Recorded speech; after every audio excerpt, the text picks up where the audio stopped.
என் மனைவி திருமணத்திற்கு பிறகு எப்போதும் தன் தாய் வீட்டிற்கு செல்ல மறுப்பு தெரிவித்தாள். இது எனக்கு விசித்திரமாக இருந்தது.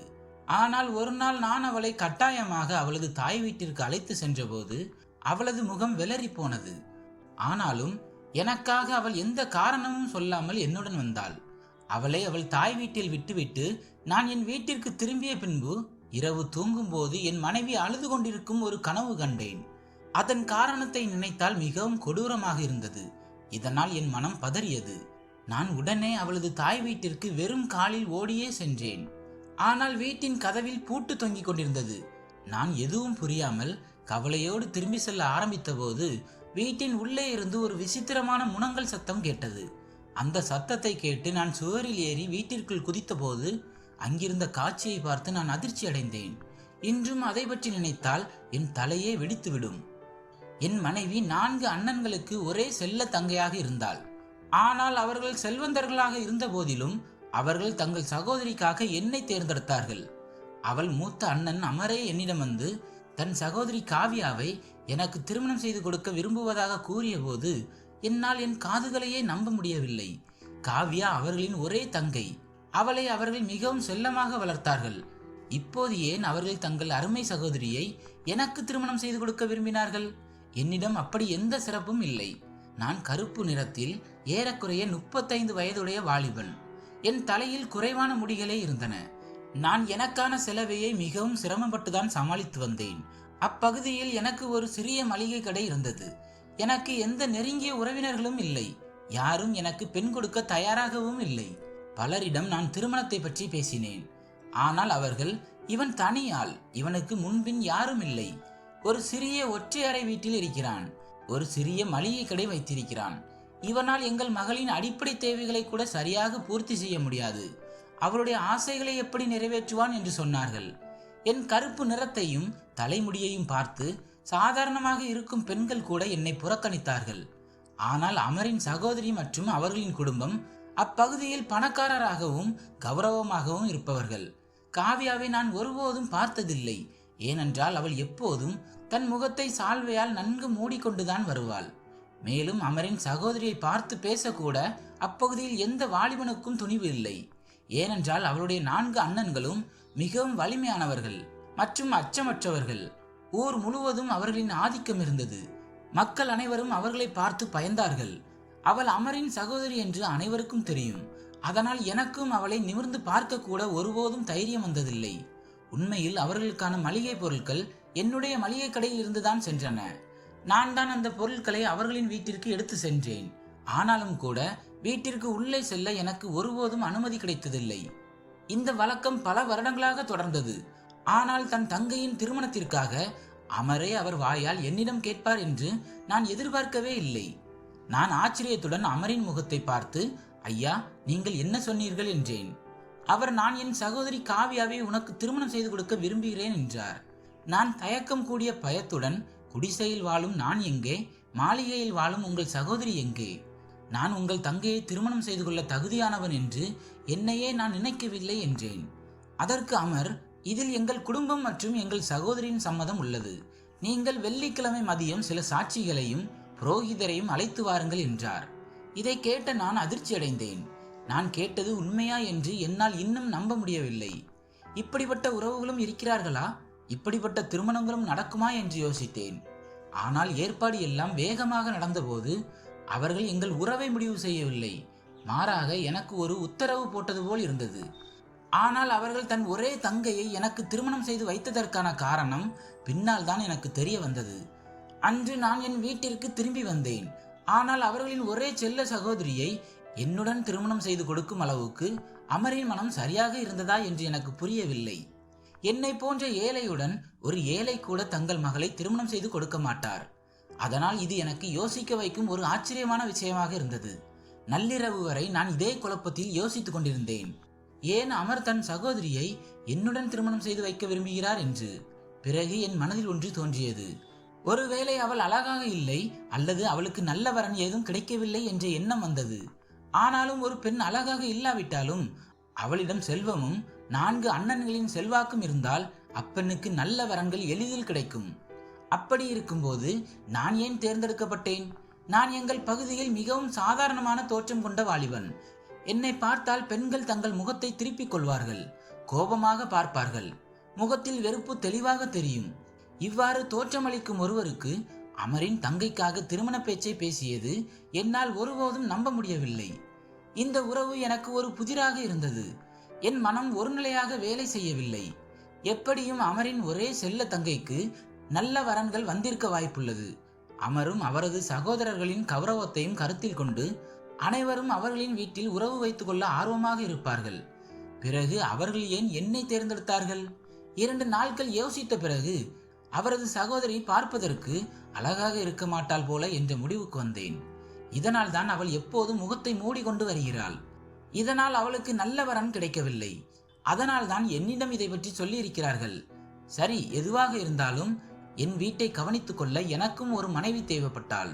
அதனால் நானும் மறுக்கவில்லை. சில சாட்சிகளை அழைக்க சென்ற போது அமர் தன் தங்கையை எனக்கு திருமணம் செய்து கொடுக்க விரும்புவதாக நான் யாரிடம் சொன்னாலும் எல்லோரும் என்னை பார்த்து கண் விரித்தனர். நான் ஆச்சரியப்பட்டது போலவே அவர்களும் ஆச்சரியப்பட்டனர். பின்பு வெள்ளிக்கிழமை சில சாட்சிகளோடு நான் அவர்களின் வீட்டிற்கு சென்றபோது அங்கே எந்த விசேஷ ஏற்பாடுகளும் செய்யப்படவில்லை. எங்களை வரவேற்பறையில் சாதாரணமாக உட்கார வைத்தார்கள். எங்கள் திருமணம் எளிமையாக நடந்தது. அப்போது 4 சகோதரர்களும் அமைதியாக உட்கார்ந்திருந்தார்கள். அவர்களின் ஆடைகள் கூட புதிய ஆடைகள் அணிந்திருந்தது போல இல்லை. எனக்கு இது மிகவும் வினோதமான திருமணமாக இருந்தது. மிகப்பெரிய செல்வந்தர் குடும்பத்தின் 4 அண்ணன்களின் ஒரே தங்கையான திருமணம் இவ்வளவு எளிமையாக நடந்தது. இது யாருக்கும் புரியவில்லை. என் மனதில் எத்தனை கேள்விகள் இருந்தனவோ அத்தனை கேள்விகள் அப்பகுதி மக்கள் மனதிலும் இருந்திருக்கலாம். ஆனால் யாரிடமும் இதற்கு பதில் இல்லை. அவர்களிடம் எதுவும் கேட்பதற்கு யாரிடமும் தைரியமும் இல்லை. திருமணத்திற்கு பிறகு எங்களுக்கு உணவு பரிமாறப்பட்டது. அதில் சைவ புட்டு மட்டுமே இருந்தது. சட்னி கூட இல்லை. எந்த இனிப்பும் இல்லை. இப்போது நான் மிகவும் கவலைப்பட்டேன். இப்படிப்பட்ட திருமணத்தை நான் எங்கும் பார்த்ததில்லை. மணமகன் வீட்டாரை இப்படி அலட்சியமாக வரவேற்பதையும் கண்டதில்லை. மேலும் இது 4 அண்ணன்களின் ஒரே சகோதரியான திருமணமாக இருந்தது. உண்மையில் அவருடைய சகோதரியின் திருமணம் யாருடனோ நிச்சயிக்கப்பட்டு திருமணம் நடக்கும் போது அவர்கள் மகிழ்ச்சியில் அப்பகுதி மக்கள் அனைவரையும் அழைப்பார்கள் என்று நான் நினைத்தேன். இந்த சாக்கில் எனக்கு நல்ல உணவு கிடைக்கும் என்று நினைத்தேன். ஆனால் அந்த திருமணம் என்னுடன் நடக்கும் என்று தெரியவில்லை. அதுவும் இப்படி மோசமான முறையில் நடக்கும் என்றும் தெரியவில்லை. சீதனம் என்று அவர்கள் ஒரு பைசா கூட தரவில்லை. அவரது சகோதரி கருப்பு சால்வையில் போர்த்தப்பட்டு முகத்திரை அணிந்து என்னுடன் விடை பெற்றார். என் வீடு ஒரு சந்துக்குள் உள்ள சிறிய வீடாக இருந்தாலும் நான் கார் ஏற்பாடு செய்திருந்தேன். அவளை என் வீட்டிற்கு காரிலேயே அழைத்து வந்தேன். அதுவும் என் அண்டை வீட்டுக்காரனின் கார். என் வேண்டுகோளின் பேரில் அவர் எனக்காக கொடுத்திருந்தார். என் வீடு சிறிது தூரம்தான் இருந்தது. ஆனால் அந்த பெண்ணுக்கு என் மூலமாக முழு மரியாதை கொடுக்க நான் விரும்பினேன். என் மனதில் எழும் கேள்விகளுக்கு என் மனைவியிடம் பதில்களை கேட்க வேண்டும் என்று நினைத்தேன். எல்லாவற்றிற்கும் என்ன காரணம் என்று. ஆனால் நான் மனதிற்குள் நினைத்து கொண்டேன், என் மனைவி நிச்சயமாக அழகாக இருக்க மாட்டாள். அதனால் தான் அவர்கள் தங்கள் சகோதரியை என்னுடன் திருமணம் செய்து கொடுத்தார்கள். அல்லது வயது அதிகமாக இருந்திருக்கலாம், அல்லது நல்ல வரன்கள் கிடைக்கவில்லை என்று நினைத்தேன். இப்படி என் மனதில் பல கேள்விகள் ஓடின. நான் என் வீட்டிற்கு வந்தடைந்தவுடன் கருப்பு சால்வையில் போர்த்தப்பட்டிருந்த காவியாவின் கையை பிடித்தேன். ஆனால் அவள் நடுங்குவதை நான் உணர்ந்தேன். அவள் மிகவும் பயந்திருந்தாள். நான் அவளை என் அறைக்கு அழைத்து சென்றேன். என் அறையில் என் தாயார் காலத்து ஒரு பழைய கட்டில் மட்டுமே இருந்தது. அதை நான் கொஞ்சம் செலவு செய்து பாலிஷ் செய்திருந்தேன். நீங்கள் இங்கே நிம்மதியாக உட்காரலாம், சால்வையையும் நீக்கிவிடலாம். உங்களுக்கு பசித்தால் நான் ஏதாவது சாப்பிட ஏற்பாடு செய்கிறேன் என்று நான் அவளிடம் கேட்டேன். ஏனென்றால் அவள் நன்றாக சாப்பிட்டாளா அல்லது பசியுடன் வந்தாளா என்று எனக்கு தெரியவில்லை. அவள் தலையை இல்லை என்று அசைத்தாள். நான் அறையை விட்டு வெளியே வந்தேன். இது ஒரு விசித்திரமான சூழ்நிலை. என்னால் அதை புரிந்து கொள்ள முடியவில்லை. ஏனென்று தெரியவில்லை. என் மனதில் தொடர்ந்து கேள்விகள் எழுந்தன. அமர் தன் சகோதரியை ஏன் எனக்கு திருமணம் செய்து கொடுத்தார் என்று எனக்கு புரியவில்லை. 2வது கேள்வி என்னவென்றால், எந்த ஏற்பாடுகளும் செய்யப்படாமல் திருமணம் ஏன் இப்படி ரகசியமாக நடந்தது? இப்படி ஒரு திருமணம் நடந்தால் அனைவரும் குழப்பத்தில் தான் இருப்பார்கள். இதன் பின்னணியில் என்ன காரணம் என்று யோசிக்க தொடங்குவார்கள். நான் என் திருமணத்திற்கு மனதளவில் தயாராக இல்லை. ஏனென்றால் அப்போது எனக்கு 8 நாட்கள் மட்டுமே அவகாசம் கிடைத்தது. திருமணம் ஏன் இப்படி திடீரென்று முடிவு செய்யப்பட்டது என்று யோசிப்பதிலேயே அந்த நேரம் முழுவதும் கழிந்தது. இப்போது நான் என் அறைக்குள் செல்ல வேண்டும் என்று நினைத்தேன். ஏனென்றால் என் எல்லா கேள்விகளுக்கும் பதில் காவ்யாவிடம் இருக்கலாம். ஆனால் இன்று இரவே இப்படிப்பட்ட கேள்விகளை கேட்பது சரியா இல்லையா என்று நான் யோசித்துக் கொண்டிருந்தேன். ஒன்று, திருமண விஷயத்தில் எனக்கு பொதுவாகவே சற்று தன்னம்பிக்கை குறைவாக இருந்தது. ஏனென்றால் என் தோற்றத்தை பார்த்துதான் எல்லோரும் மறுத்து விடுவார்கள். அதனால் என் திருமணம் நடந்ததே எனக்கு ஒரு விசித்திரமான விஷயமாக இருந்தது. பிறகு ஒரு பெண்ணுடன், அதுவும் என் மனைவியுடன் பேசுவதே எனக்கு மிகவும் கடினமாக இருந்தது. நான் அறைக்குள் நுழைந்தேன். அந்த நேரத்தில் காவ்யா சால்வையை நீக்கிவிட்டாள். அவள் இளஞ்சிவப்பு நிறத்தில் சாதாரணமாக ஃபேன்சி உடை அணிந்திருந்தாள். நகை என்று எதுவும் அணிந்திருக்கவில்லை. லேசான சிரிப்பு மட்டுமே இருந்தது. ஆனால் நான் அவள் முன் உட்கார்ந்து அவளை பார்த்தபோது என் மனம் ஆச்சரியமடைந்தது. ஏனென்றால் அந்த பெண் மிகவும் அழகாக இருந்தாள். என்னால் என் கண்களையே நம்ப முடியவில்லை. அவள் இவ்வளவு அழகாக இருப்பாள் என்று நான் நினைத்து கூட பார்க்கவில்லை. எனக்கு ஒரு பெரிய அதிர்ச்சியை கொடுத்த மற்றொரு விஷயம் என்னவென்றால், அவள் கிட்டத்தட்ட 20 வயதுடைய இளம் பெண். ஆனால் எனக்கு 35 வயது. அவளுக்கு முன்னால் நான் ஒரு முட்டாள் போல் தோன்றினேன். இப்போது என் மனதில் இன்னும் பல கேள்விகள் எழத் தொடங்கின. ஏன் அமரின் இவ்வளவு அழகான தங்கையை என்னை போன்ற ஒருவனுக்கு திருமணம் செய்து கொடுத்தார்? என்னிடம் செல்வம் இல்லை, அழகும் இல்லை, ஆளுமையும் இல்லை. இப்போது அவளுக்கு முன்னால் நான் பூஜ்யமாக இருந்தேன். நான் இன்னும் அதிக மனக்குழப்பத்தில் சிக்கிக்கொண்டேன். அவளிடம் நிறைய கேள்விகளை கேட்க வேண்டும் என்று நினைத்தேன். என்ன கேள்வி கேட்பது? அவளுடைய அழகு என்னை பேசாமல் ஆக்கியது. மேலும் முதல் நாளே என் பேச்சால் அவளை தொந்தரவு செய்ய விரும்பவில்லை. நான் உடனே படுக்கையில் இருந்து எழுந்து நின்றேன். அவள் என்னை பார்த்தாள். பிறகு வெட்கத்துடன் தன் பார்வையை தாழ்த்தி கொண்டாள். நான் நீங்கள் மிகவும் அழகாக இருக்கிறீர்கள், வயதும் குறைவாக உள்ளது என்றேன். என் கேள்விகளுக்கு பதிலளித்தவள் என்னை பார்த்து எனக்கு புரியவில்லை என்றாள். நான் உனக்கு தகுதியானவன் நான் என்று என்னையே நினைக்கவில்லை என்றேன். நான் பொய் சொல்லவில்லை, இது முற்றிலும் உண்மை. ஏனென்றால் நான் இன்னும் அதிக மனக்குழப்பத்தில் சிக்கியிருக்கிறேன் என்றேன். அவள் என்ன பேசுகிறீர்கள் என்றாள். அந்த அழகான பெண் என்னை பார்த்து பேசுகிறாள் என்று நான் ஆச்சரியப்பட்டேன். ஆனால் என்னை விட அவள்தான் அதிகமாக ஆச்சரியப்பட வேண்டும். உண்மையில் என் கணக்குப்படி அவள் கண்ணீர் விட வேண்டும், அழ வேண்டும். அவள் தலைவிதி என்னை போன்ற ஒரு தோற்றம் உள்ளவனுடன் சேர வேண்டும் என்று எழுதியிருந்தது. அவள் முற்றிலும் தெளிவான நிறத்தையும் அழகையும் கொண்டவள். நான் முற்றிலும் கருப்பாகவும் சாதாரண தோற்றமும் கொண்டவன். ஆனால் அவள் ஆச்சரியப்படவில்லை. அவள் முகத்தில் எந்த பதட்டமும் இல்லை. அவள் அழவில்லை. ஆனால் அதை பற்றி நான் கவலைப்பட்டேன். அவள் உட்காருங்கள் என்று சொன்னாள். நான் என் சுழலும் மனதை சமாளித்துக் கொண்டு எதிரே இருந்த நாற்காலியில் அமர்ந்தேன். அமர் தன் அழகான தங்கைக்கு இவ்வளவு பெரிய அநியாயம் ஏன் செய்தார் என்று எனக்கு புரியவில்லை. என்னை போன்ற ஒருவனை ஒரு சாதாரண பெண் கூட திருமணம் செய்து கொள்ள சம்மதித்திருந்தால் நான் அதையே என் அதிர்ஷ்டமாக நினைத்து மகிழ்ச்சி அடைந்திருப்பேன். ஆனால் இவ்வளவு அழகான பெண்ணுடன் என் திருமணம் நடந்ததை நான் இந்த உறவுக்கு அநியாயம் செய்வது போல் தோன்றியது. நீங்கள் இவ்வளவு அழகாக இருக்கிறீர்கள் என்று எனக்கு தெரியாது என்றேன். அமர் தன் சகோதரியை என்னுடன் திருமணம் செய்து வைக்க விரும்பினால் அவள் நிச்சயம் அவ்வளவு அழகாக இருக்க மாட்டாள், அல்லது சாதாரணமான தோற்றத்துடன் தான் இருப்பாள் என்று நினைத்தேன். ஆனால் நீங்கள் மிகவும் அழகாக இருக்கிறீர்கள் என்றேன். என் முகத்தில் இருந்த குழப்பத்தை அவள் புரிந்து கொண்டாள். அவள் இந்த திருமணத்தில் எனக்கு எந்த ஆட்சேபனையும் இல்லை, நான் உங்களை முன்பே பார்த்திருக்கிறேன் என்றாள். இந்த விஷயம் எனக்கு இன்னும் ஆச்சரியமாக இருந்தது. என் தோற்றத்தை பார்த்த பிறகும் அவள் என்னை திருமணம் செய்ய தயாராகிவிட்டாள். என் தோற்றத்தை பார்த்து பொதுவாக பெண்கள் மறுத்து விடுவார்கள். ஏனென்றால் என் முன் பற்கள் 4 சற்று வெளியில் நீட்டி கொண்டிருந்தன. பேசுவதிலும் புன்னகைப்பதிலும் அவை தெளிவாக தெரிந்தன. என் முக அம்சங்களும் மிகவும் சிறப்பாக இல்லை. நான் ஒரு சாதாரண மனிதன். என்னிடம் எந்த சிறப்பும் இல்லை. பிறகு இவ்வளவு அழகான பெண் ஏன் என்னை திருமணம் செய்து கொள்ள வேண்டும்? இப்படி வினோதமான எண்ணங்கள் என் மனதில் தோன்ற தொடங்கின. இப்போது இந்த பெண்ணுக்கு ஏதோ விபத்து நடந்து விட்டதோ என்று நான் பயந்தேன். அவளுக்கு ஏதாவது தீங்கு நடந்ததா?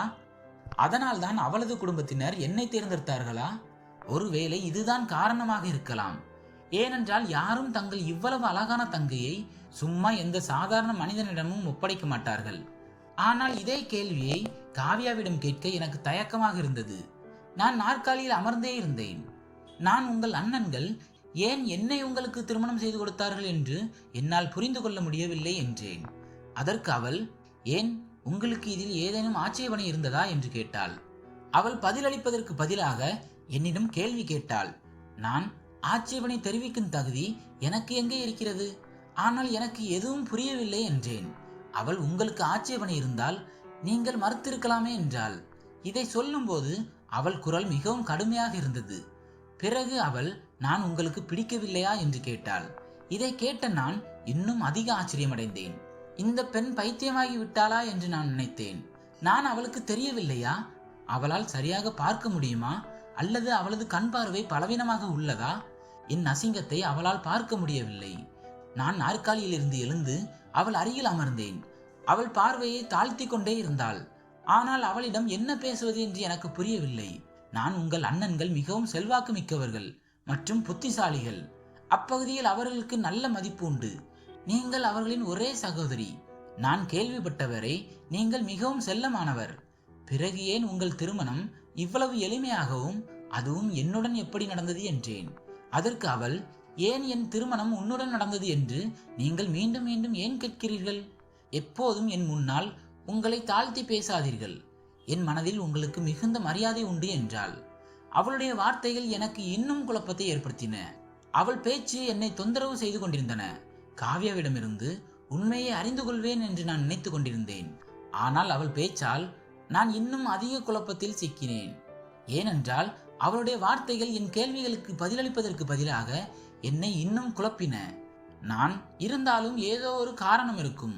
உங்களுக்கு ஏதேனும் விபத்து நடந்ததா என்றேன். இவ்வளவும் சொல்லிவிட்டு நான் அமைதியாகிவிட்டேன். அவள் நெற்றியை சுருக்கி, நீங்கள் என் குணத்தின் மீது சந்தேகம் கொள்கிறீர்களா என்றாள். நான் கடவுளின் மீது சத்தியமாக நான் சந்தேகம் கொள்ளவில்லை. ஆனால் எனக்கு புரியவில்லை. இவை அனைத்தும் எனக்கு மிகவும் வினோதமாக இருக்கிறது என்றேன். அவள் தன் பால் போன்ற வெள்ளை கையை என் கையின் மேல் வைத்தாள். இதனால் எனக்கு ஒரு பெரிய அதிர்ச்சி ஏற்பட்டது போல் உணர்ந்தேன். நான் என் கையை இழுத்து கொண்டு கோபத்துடன் அறையை விட்டு வெளியே வந்தேன். இரவு முழுவதும் என்னால் அறைக்குள் செல்ல முடியவில்லை.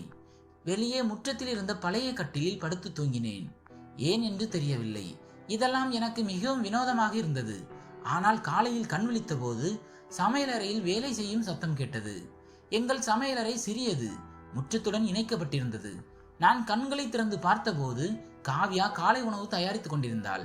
நான் உடனே எழுந்து உட்கார்ந்தேன். என் தவறை உணர்ந்தேன். முதல் இரவு மனைவியை தனியாக அறையில் விட்டுவிட்டு நான் வெளியே வந்து விட்டேன். ஆனால் கடந்த ஒரு வாரமாக என் மனதில் ஓடிய கேள்விகள் இன்னும் அங்கேயே இருந்தன. எப்படியோ நான் எழுந்து சமையலறைக்கு சென்று, இப்போது நீங்கள் இங்கே என்ன செய்கிறீர்கள்?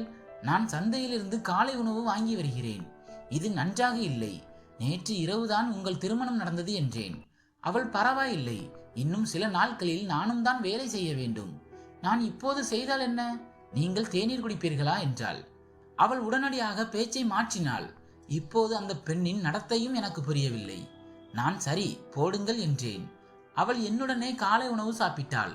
இப்போது நான் அந்த பெண்ணுக்கே இதில் எந்த ஆட்சேபனையும் இல்லை என்றால் நான் ஏன் அதிக கேள்விகள் கேட்க வேண்டும் என்று நினைத்தேன்.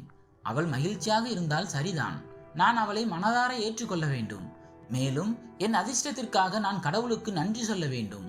அன்று இரவு நான் என் அறையிலேயே தூங்கினேன். திருமணச் சடங்கில் என் மனைவிக்கு என் தாயின் தங்க மோதிரத்தை அணிவித்தேன். ஏனென்றால் அந்த மோதிரம் மட்டும்தான் என்னிடம் இருந்தது. அதை கண்டு அவள் மகிழ்ச்சியாகவும் இருந்தாள். திருமணமான அடுத்த நாள் என் மாமனார் வீட்டினர் வந்து சடங்கின்படி தங்கள் மகளை சில நாட்களுக்கு வீட்டிற்கு அழைத்து செல்வார்கள். பிறகு நான் சென்று அவளை திரும்ப அழைத்து வர வேண்டும் என்று நினைத்தேன். ஆனால் அங்கிருந்து யாரும் வரவில்லை. என் மனைவியும் அங்கு செல்ல தயாராக இல்லை. நாம் ஒரே பகுதியில் தான் வசிக்கிறோம். இருந்தாலும் நான் உன்னை உன் வீட்டிற்கு அழைத்து செல்கிறேன். நீ சோகமாக உணர்ந்திருப்பாய். உன் அண்ணன்களும் உன்னை பார்க்க ஆவலாக இருப்பார்கள் என்றேன். நான் இதை சொன்னதும் அவள் கண்களை திருப்பினாள். அவள், இல்லை, நான் போக விரும்பவில்லை என்றாள். நான் ஏன் போக விரும்பவில்லை?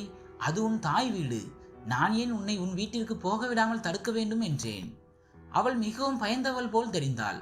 அவள் ஏன் தன் சொந்த அண்ணன்கள் வீட்டிற்கு போக பயப்படுகிறாள் என்று நான் ஆச்சரியப்பட்டேன். நான், சரி, நீ போக விரும்பவில்லை என்றால் பரவாயில்லை என்றேன். இதை சொன்னதும் அவள் முகத்தில் ஒரு வினோதமான நிம்மதியை பார்த்தேன். என்னால் வீட்டில் எந்த வேலைக்காரியையும் வைத்துக் கொள்ள முடியவில்லை. என் வருமானம் அவ்வளவு இல்லை. ஆனால் அந்த பெண் எல்லா காரியங்களையும் தானே செய்து கொள்கிறாள் என்று நான் ஆச்சரியப்பட்டேன். இன்று வரை அவள் வாயிலிருந்து ஒரு புகாரை கூட நான் கேட்டதில்லை. இப்போது ஒரு மாதம் கடந்து விட்டது. இந்த ஒரு மாதத்தில் நான் பலமுறை அவளை அவளது தாய் வீட்டிற்கு போக விரும்பினால் நான் அழைத்து சென்று விடுகிறேன் என்று சொன்னேன். ஆனால் அவள் ஒவ்வொரு முறையும் மறுத்துவிட்டாள். ஒரு முறை நான் சீக்கிரம் வீட்டிற்கு வந்துவிட்டேன். ஏனென்றால் மழை பெய்ய ஆரம்பித்தது. என் கடைக்குள் தண்ணீர் நிரம்பிவிடும். அதனால் நான் கடையை சீக்கிரம் மூடிவிட்டு வீட்டிற்கு வந்தேன். அப்போது அவள் கடவுளுக்கு முன் உட்கார்ந்து சத்தமாக அழுது கொண்டிருப்பதை கண்டேன். அவளுக்கு என்ன ஆனது என்று நான் ஆச்சரியப்பட்டேன். அவள் இப்படி அழுவதை நான் இதுவரை பார்த்ததில்லை. எனக்குள் வினோதமான கேள்விகள் எழத் தொடங்கின. எனக்கு தெரியாத ஏதோ ஒரு விஷயம் நிச்சயம் இருக்கிறது. அவளுடைய நிலை எனக்கு புரியவில்லை. அவள் அழுவதை நிறுத்தும் வரை நான் அங்கேயே நின்றேன். அவள் தன் கண்ணீரை துடைத்து சால்வையை சரி செய்து பின்னால் திரும்பிய போது என்னை அவள் முன்னால் பார்த்ததும் சற்று பயந்தாள். அவள், நீங்கள் சீக்கிரம் வந்துவிட்டீர்களா என்றாள். நான், ஆமாம், வெளியே பலத்த மழை பெய்து கொண்டிருக்கிறது.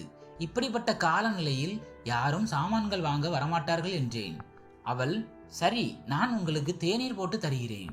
உங்களுக்கு பக்கோடா சாப்பிட வேண்டும் என்றால் அதையும் செய்து தருகிறேன் என்றாள். நான், இல்லை, நீ முதலில் ஏன் அழுதாய் என்று சொல்லி என்றேன். என் கேள்விகளுக்கு பதிலளிக்கும் முன் அவள் முகத்தில் வியர்த்தது. பிறகு அவள் தன் துப்பட்டாவால் நெற்றியில் இருந்த வியர்வையை துடைக்க ஆரம்பித்தாள். அவள் ஒன்றுமில்லை, எந்த பிரச்சனையும் இல்லை என்றாள். பிறகு அவள் அறையை விட்டு வெளியே சென்றாள். அவள் எனக்காக தேநீர் போட்டாள், பக்கோடாக்களும் செய்தாள். அவளுடைய கைகளில் நல்ல சுவை இருந்தது. அவள் மிக நன்றாக சமைப்பாள். ஆனால் நான் உள்ளுக்குள் மேலும் குழப்பமடைந்தேன். நள்ளிரவில் நான் தூங்கிக் கொண்டிருந்த போது யாரோ என் வீட்டு வாசலை பலமாக தட்டினார்கள். நானும் காவ்யாவும் எழுந்து உட்கார்ந்தோம். நான் அவளிடம், நீ இங்கேயே இரு, நான் யார் என்று பார்க்கிறேன் என்றேன். நான் வெளியே சென்றபோது 2 வாலிபர்கள் நின்றிருந்தார்கள். அவர்கள், ரமேஷ் அண்ணா, உங்கள் கடையில் தீப்பிடித்து விட்டது என்றார்கள். இதை கேட்டதும் எனக்கு பயம் வந்து விட்டது. நான் காலணி அணியாமல் ஓடினேன். எனக்கு எப்படி எப்போது என்று தெரியவில்லை.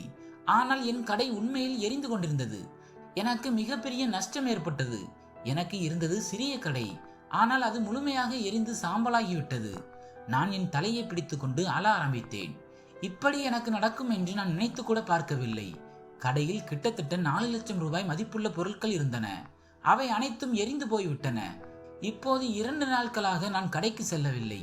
சென்றாலும் என்ன செய்வேன்? கடையில் வைக்க எதுவும் மிச்சமில்லை. அதை சரி செய்ய என்னிடம் பணமும் இல்லை. நான் தினமும் சம்பாதிப்பவன், தினமும் சாப்பிடுபவன். என்னால் காவ்யாவும் மிகவும் கவலையுடன் இருந்தாள். நான் தலையை பிடித்து கொண்டு கட்டிலில் உட்கார்ந்திருந்தேன். அப்போது அவள் என் கையை பிடித்து கொண்டு, ரமேஷ், ஏன் கவலைப்படுகிறீர்கள்? எல்லாம் சரியாகிவிடும் என்றாள். நான், எல்லாம் எப்படி சரியாகும்? கடையின் பொருட்கள் எரிந்து விட்டன. எப்படியோ குடும்பம் ஓடிக்கொண்டிருந்தது. இப்போது அதுவும் முடிந்து விட்டது என்றேன். அவள் தன் மோதிரத்தை கலற்றி என்னிடம் கொடுத்தாள். நான், இதை என்ன செய்கிறாய் என்றேன். அவள், பரவாயில்லை, நீங்கள் இதை விற்று கடைக்கு சில பொருட்களை வாங்கிக் கொள்ளுங்கள் என்றாள். நான், என்னை அசிங்கப்படுத்தாதே, நான் உனக்காக என்ன கொடுத்தேன்? என் தாயின் இந்த மோதிரத்தை தவிர வேறு எதுவும் என்னிடம் இல்லை. இப்போது அதையும் விற்க சொன்னால் அது நான் தற்கொலை செய்து கொள்வதற்கு சமம். இதை நீயே வைத்துக்கொள் என்றேன். நான் மோதிரத்தை அவளிடம் திரும்ப கொடுத்தேன். நான் பொருட்களை வாங்கும் நகரத்திற்கு சென்று அவர்களிடம் சில பொருட்களை கடனாக கேட்டு கெஞ்சலாம் என்று சொன்னேன். பிறகு நான் மெதுவாக கடனை கொடுத்து விடுவேன். அதனால் கடையை மீண்டும் நடத்தலாம் என்றேன். ஆனால் அவள், நீங்கள் இந்த மோதிரத்தை விற்று விடுங்கள். நீங்கள் கவலைப்படும் போது இந்த தங்கம் வெள்ளியை வைத்து நான் என்ன செய்வேன் என்றாள். அவள் எந்த மாதிரியான பெண் என்று தெரியவில்லை. ஒன்று அழகானவள், குறைவான வயதுடையவள், அதுவும் ஒரு நல்ல குடும்பத்திலிருந்து வந்தவள். அதிலும் இவ்வளவு பொறுமை, அதுவும் இந்த காலத்தில். இது எனக்கு ஒரு குழப்பமாக இருந்தது. அவள் நோக்கங்களை பற்றி நான் சந்தேகம் கொள்ளவில்லை. அதனால் கடவுளை காப்பாற்ற வேண்டும் என்று சொல்லி நான் அந்த மோதிரத்தை எடுத்துக்கொண்டேன். நகரத்திற்கு சென்று அதை விற்றுவிட்டேன். என் தாய் ஒரு பெரிய மோதிரத்தை இவ்வளவு கவனமாக வைத்திருந்தார் என்று எனக்கு தெரியாது. அந்த மோதிரத்திற்கு எனக்கு 3 லட்சம் கிடைத்தது. நான் அதை கொண்டு சில பொருட்களை வாங்கி என் கடையில் வைத்தேன். ஆனால் இன்னும் சில பணம் தேவைப்பட்டது. எப்படியோ வீடு ஓடிக்கொண்டிருந்தது. ஆனால் எனக்கு சில கடன்கள் இருந்தன. கடனை விரைவில் திருப்பி செலுத்துவதாக நான் மிகவும் கெஞ்சினேன். ஆனால் அவர்கள் கேட்க தயாராக இல்லை. அவர்கள் என் வீட்டு வாசலில் வந்து கெட்ட வார்த்தைகள் சொல்லி சென்றார்கள். அவர்கள் மோசமாக பேசிவிட்டு சென்றார்கள். நான் வீட்டின் உள்ளே வந்தபோது காவ்யா அழுது கொண்டிருந்தாள். அவள், ரமேஷ், என்னிடம் வேறு ஏதாவது இருந்திருந்தால் நான் உங்களுக்காக அதையும் விற்றிருப்பேன் என்றாள். நான், நீ ஏன் கவலைப்படுகிறாய்? நான் எல்லாவற்றையும் சமாளிப்பேன் என்றேன். பிறகு நான் அவளை இந்த கவலையில் தினமும் பார்ப்பதை விட அவளை அவள் தாய் வீட்டில் விட்டுவிட வேண்டும் என்று நினைத்தேன். ஏனென்றால் அவள் என்னால் மிகவும் கவலைப்பட ஆரம்பித்திருந்தாள். எல்லா நேரமும் அழுது கொண்டே இருந்தாள். நான் அவளிடம் கேட்காமலேயே சொன்னேன், தயாராகு என்றேன். அவள், ஏன், எங்கே போக வேண்டும் என்றாள். நான் ஒருவரை பார்க்க போக வேண்டும் என்றேன். அவள் உடனே தன் சால்வையை போர்த்தி கொண்டாள். நான் அவளை அமைதியாக அவளது வீட்டின் அருகே விடுவதற்கு அழைத்து சென்றேன். வாசலுக்கு அருகில் வந்ததும் அவள் ஒரு கவலையோடு என்னை பார்த்தாள். ஆனால் நான் வீட்டின் கதவை தட்டினேன். கதவை திறந்தது அமர்.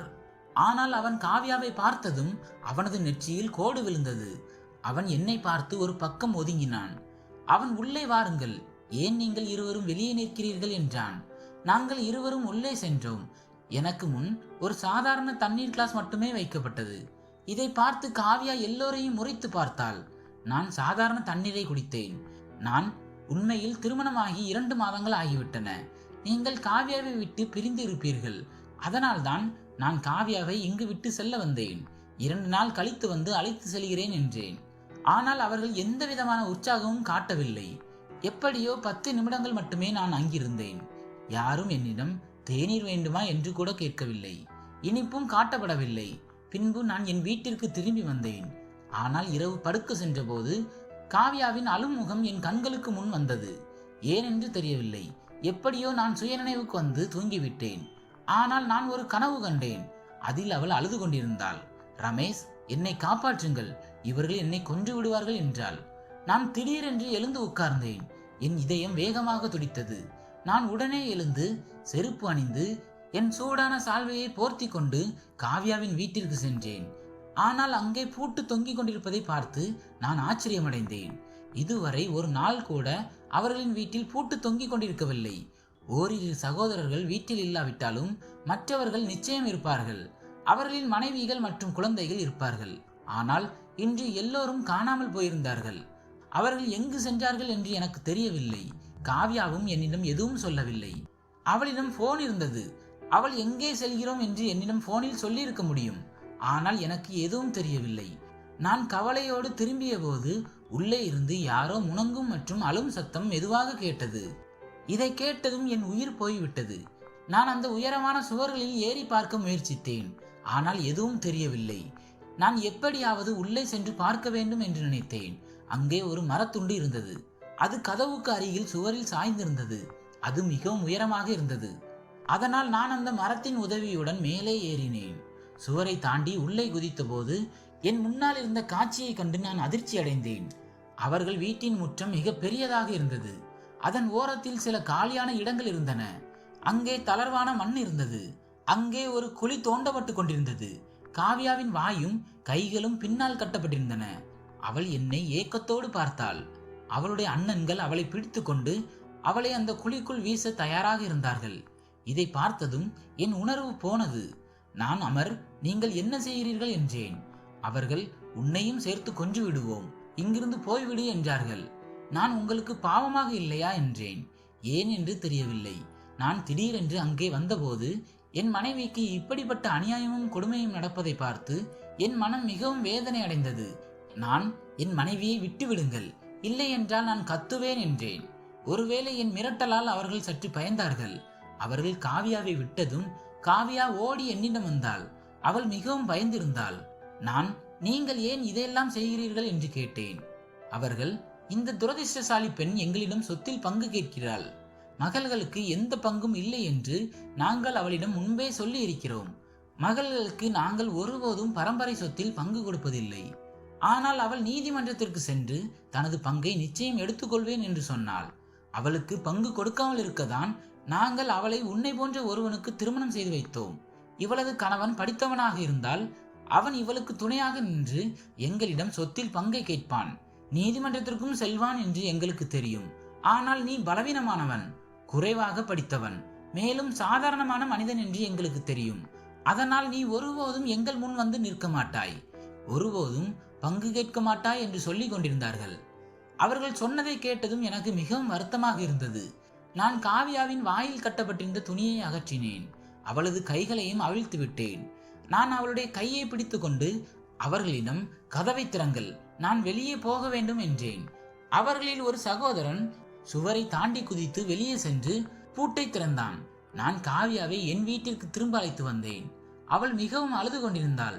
வீட்டிற்கு வந்ததும் நான் அவளிடம், நீ ஏன் சொத்தில் பங்கு கேட்கிறாய் என்று கேட்டேன். அதற்கு அவள், நான் என் உரிமையை தான் கேட்கிறேன் என்றாள். என் சகோதரர்கள் உலகத்தின் முன் என்னை மிகவும் நேசிப்பது போலவும் என்னை பற்றி மிகவும் கவலைப்படுவது போலவும் காட்டிக் கொள்கிறார்கள். ஆனால் உண்மையில் அவர்களுக்கு சொத்து மீதுதான் அன்பு இருந்தது என்றாள். நான், ஆமா, உன் அண்ணன்கள் உனக்கு நல்லதும் செய்யவில்லை, என்னை போன்ற ஒருவனுக்கு திருமணம் செய்து கொடுத்தார்கள் என்றேன். அதற்கு அவள், முதலில் நானும் அப்படித்தான் நினைத்தேன். ஆனால் இப்போது நான் மிகவும் அதிர்ஷ்டசாலியாக உணர்கிறேன். ஏனென்றால் நீங்கள் மிகவும் நல்லவர், உங்கள் இதயம் மிகவும் நேர்மையானது. ஆனால் என் சகோதரர்கள் ஒருபோதும் என் உரிமையை பறிக்க விட மாட்டேன். என் உரிமைக்காக போராடுவேன், அவர்கள் மீது வழக்கு தொடர்வேன், என் பங்கை கண்டிப்பாக எடுத்துக்கொள்வேன் என்றாள். ஆனால் நான், எனக்கு எதுவும் வேண்டாம் என்றேன். நான் கடினமாக உழைக்கிறேன், கடவுள் எனக்கு பலன் கொடுப்பார். பொறுமையாக இருப்பவர்களுக்கு எப்போதும் கடவுள் உதவுவார் என்றேன். இப்போது அதுதான் நடந்தது. சில மாதங்களிலேயே என் கடை மிகவும் நன்றாக நடக்க ஆரம்பித்தது. நான் கடன்களையும் அடைத்து விட்டேன். இப்போது எங்கள் வீட்டில் நிறைய வசதிகள் வந்திருந்தன. என் வாழ்க்கை மகிழ்ச்சியாக இருந்தது. அங்கே காவ்யாவின் சகோதரர்களுக்கு கோடிக்கணக்கில் நஷ்டம் ஏற்பட்டது. வெளிநாடுகளில் இருந்து வந்த அவர்களின் துணி கப்பலில் தீப்பிடித்ததால் எரிந்துவிட்டது. எல்லோரும் பைத்தியம் பிடித்தது போல் ஆனார்கள். சுற்றிலும் அழுகையும் ஓலமும் இருந்தது. அவர்கள் தங்கள் சகோதரியின் பங்கை சாப்பிட்டதற்கான தண்டனையை பெற்றார்கள். சகோதரர்கள் தங்கள் சகோதரிகளின் உரிமையை பறிக்கும் வரை ஒருபோதும் செழிக்க முடியாது. சகோதரிகளின் ஆசீர்வாதம்தான் எப்போதும் சகோதரர்களுக்கு வெற்றியை தர முடியும். அவர்களின் சாபங்கள் அவர்களை அழிக்கவும் முடியும். நண்பர்களே, அதனால் நான் உங்களிடம் வேண்டுகோள் விடுக்கிறேன், ஒருபோதும் சகோதரிகளின் உரிமைகளை பறிக்காதீர்கள். மாறாக அவர்களுக்கு அவர்களின் முழு உரிமையை கொடுங்கள். இந்த கதையை பற்றி உங்கள் கருத்து என்ன என்பதை கருத்து பெட்டியில் சொல்லுங்கள். இந்த கதை உங்களுக்கு பிடித்திருந்தால் லைக், ஷேர், சப்ஸ்கிரைப் செய்து கொள்ளுங்கள். நன்றி.